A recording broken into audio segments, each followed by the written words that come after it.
Hello students, welcome all of you on our channel NGX Classes Bathinda. तो बेटा एक ना इस टाइप के क्वेश्चंस आते हैं कंपटीशन में, ठीक है, कि differential equation of all non vertical lines in a plane, या फिर क्वेश्चन नंबर 2 है differential equation of all non horizontal lines in a plane. तो इसमें स्टूडेंट्स कंफ्यूज रहते हैं कि आंसर d2y/dx2 इक्वल टू 0 है या d2x/dy2 इक्वल टू 0 है। तो अगर तो आपको सिर्फ आंसर ही जानना है तो आंसर बता देते हैं बेटा। नॉन वर्टिकल लाइंस में इसका आंसर आता है d2y/dx2, ठीक है। वर्टिकल के हिसाब से आप याद रख सकते हो नॉन वर्टिकल, वर्टिकल के लिए y याद रख लो ऊपर में, और नॉन हॉरिजॉन्टल में क्या आएगा d2x/dy2, ठीक है। तो वर्टिकल के लिए y है और हॉरिजॉन्टल वर्ड के लिए x है, तो आप आंसर याद रख सकते हो। लेकिन अगर आपको ये जानना है कि ये आंसर ऐसे बनता क्यों है, इसमें ये वाला आंसर क्यों है और इसमें ये क्यों है, तो एंड तक आप देखते रहिए इस लेक्चर को, तो आपको पूरा डिटेल में ये कंसेप्ट समझ में आ जाएगा बेटा, ठीक है। तो अब देखिए सबसे पहले इक्वेशन ऑफ हॉरिजॉन्टल लाइन और इक्वेशन ऑफ वर्टिकल लाइन, ठीक है। इक्वेशन ऑफ हॉरिजॉन्टल लाइन क्या होती है? लाइन जो कि एक्स एक्सिस के पैरेलल है, दैट इज़ हॉरिजॉन्टल लाइन। तो जब लाइन एक्स एक्सिस के पैरेलल है तो उसका एक्स एक्सिस से डिस्टेंस जो है वो थ्रू आउट सेम रहता है। इट मीन्स उसके लिए जो कोई भी पॉइंट आएगा उस लाइन के ऊपर, तो उसका एब्सिसा तो चेंज होता रहेगा लेकिन उसका जो ऑर्डिनेट है वो सेम रहेगा, मतलब उसके लिए y इक्वल टू कॉन्स्टेंट आएगा। तो अगर इस टाइप की कोई भी इक्वेशन आती है y is equal to 2, y is equal to 5, y is equal to -1, y is equal to 0, तो ये सारी हॉरिजॉन्टल लाइंस हैं, ठीक है। Similarly equation of vertical line, तो वर्टिकल लाइन जो कि y एक्सिस के पैरेलल है, तो अगर लाइन y एक्सिस के पैरेलल है तो उसके ऊपर आप कोई भी सा भी पॉइंट लोगे तो सभी पॉइंट्स का एब्सिसा आपका सेम आएगा, ऑर्डिनेट चेंज होता रहेगा, ठीक है। तो इट मीन्स अगर लाइन वर्टिकल लाइन है, y एक्सिस के पैरेलल है लाइन, तो उसमें इक्वेशन क्या आएगी, x इक्वल टू कॉन्स्टेंट। तो मतलब x इक्वल टू 2 हो गया, x इक्वल टू 3 हो गया, x इक्वल टू -4 हो गया। तो ये जो लाइंस है ये वर्टिकल लाइंस की इक्वेशन है, तो ये जो लाइंस हैं ये हमारे पास हॉरिजॉन्टल लाइंस हैं, ठीक है। नेक्स्ट बेटा general equation of straight line. तो जनरल इक्वेशन स्ट्रेट लाइन की क्या होती है, ax plus by plus C equal to 0। इसको हम ऐसे लिख सकते हैं, c को राइट साइड पे कन्वर्ट कर सकते हैं और -c से इसको डिवाइड कर सकते हैं, ठीक है। a/-c को हमने a' से रिप्लेस कर दिया, b/-c को b' से। तो ये जो इक्वेशन आ गई हमारे पास, यहाँ पर a' और b' क्या है, रियल नंबर्स हैं। तो this equation represents all straight lines in plane. तो प्लेन के अंदर जितनी भी स्ट्रेट लाइंस हैं उनकी इक्वेशंस को इस फॉर्म में लिखा जा सकता है।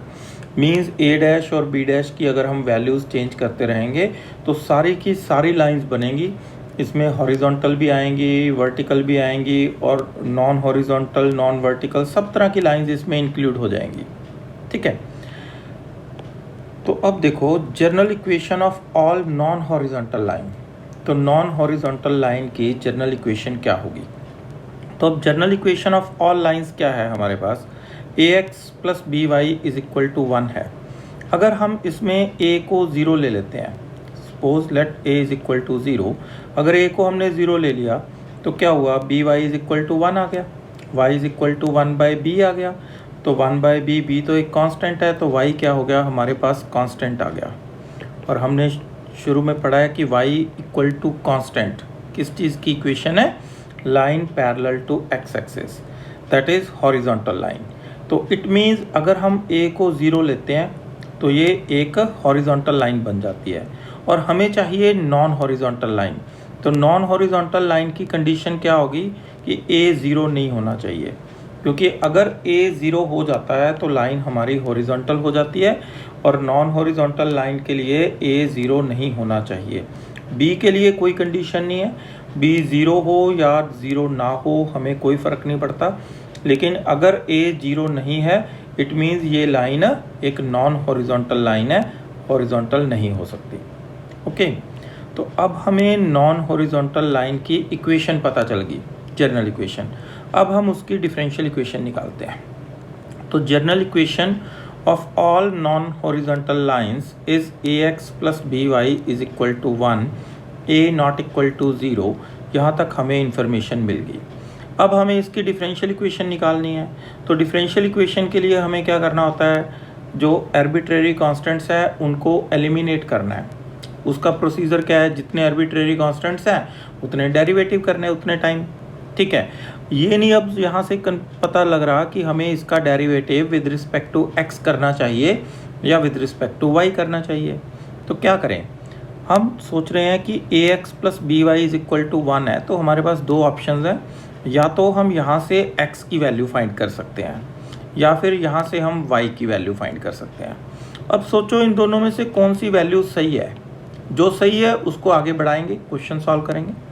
तो अब ये देखो, हमें ये दे रखा है कि a नॉट इक्वल टू 0 है। तो इट मीन्स हम x को ऐसे लिख सकते हैं 1/a माइनस b/a y। लेकिन b के बारे में हमें कोई इन्फॉर्मेशन नहीं है। अगर b 0 हुआ तो y को हम ऐसे नहीं लिख सकते। ठीक है, क्योंकि अगर b 0 हुआ तो 1/0 नॉट डिफाइंड हो जाएगा, तो ये इक्वेशन वैलिड नहीं रहेगी। ठीक है, तो हमें इन्फॉर्मेशन है कि a नॉट इक्वल टू 0 है, तो हम इसको ऐसे लिखेंगे। और अगर हमने ऐसे लिखा है तो इट मीन्स ये क्या हो गया, ये हमारे पास x is a function of y बन गया। तो x y का फंक्शन है तो डेफिनेटली x का derivative with respect to y करेंगे। तो dx अपॉन dy किया तो माइनस b/a आ गया। तो दो आर्बिट्रेरी कांस्टेंट थे तो दो बार डिफरेंशिएट करना चाहिए हमें। एक बार और डिफरेंशिएट किया तो ये कांस्टेंट का डेरिवेटिव आ गया 0। तो it means differential equation of all non horizontal lines क्या आ गई हमारे पास, d2x by dy2 equal to 0। Similarly हम नॉन वर्टिकल लाइंस की बात करते हैं। तो जनरल इक्वेशन पहले निकालेंगे। General equation of all non vertical lines क्या है, तो general equation of all lines हमारे पास ये है। तो इसमें अगर हम b को 0 मान के चलते हैं तो जब b 0 है तो x की वैल्यू 1/a आ गई, मतलब x इक्वल टू कॉन्स्टेंट आ गया। x इक्वल टू कॉन्स्टेंट किस चीज़ की इक्वेशन आ गई, line, straight line parallel to y axis, मतलब ये वर्टिकल लाइन होगी। और हमें चाहिए नॉन वर्टिकल लाइन, तो इट मीन्स b 0 नहीं होना चाहिए, क्योंकि b 0 होने से लाइन वर्टिकल हो जाती है और हमें नॉन वर्टिकल लाइन चाहिए। It means b is not equal to 0। तो पहले हमें जनरल इक्वेशन मिल गई नॉन वर्टिकल लाइन की। अब हम उसकी डिफरेंशियल इक्वेशन बनाएंगे, तो सेम जैसे हमने पहले किया है। तो जनरल इक्वेशन लिख ली नॉन वर्टिकल लाइन की, b नॉट इक्वल टू 0 है। यहाँ से हमारे पास दो ऑप्शंस हैं, हमने x की वैल्यू फाइंड की, हमने y की वैल्यू फाइंड की। लेकिन क्योंकि हमें a के बारे में कोई नॉलेज नहीं है, a 0 भी हो सकता है। अगर a 0 हुआ तो x नॉट डिफाइंड हो जाएगा, तो इसलिए हम इसको यहीं पे छोड़ दिया। और b के बारे में हमें इंफॉर्मेशन है कि b नॉन जीरो है, तो y डेफिनेटली ये चीज़ पॉसिबल है, तो y x का फंक्शन बन गया। तो dy बाई dx किया, सेकेंड डेरिवेटिव किया, तो ये आ गई हमारी equation, differential equation of all non vertical lines is equal to this. तो जो हमारा टॉपिक था, दोनों क्वेश्चंस, होप सो कि आपको अच्छे से समझ में आ गए होंगे। Thank you.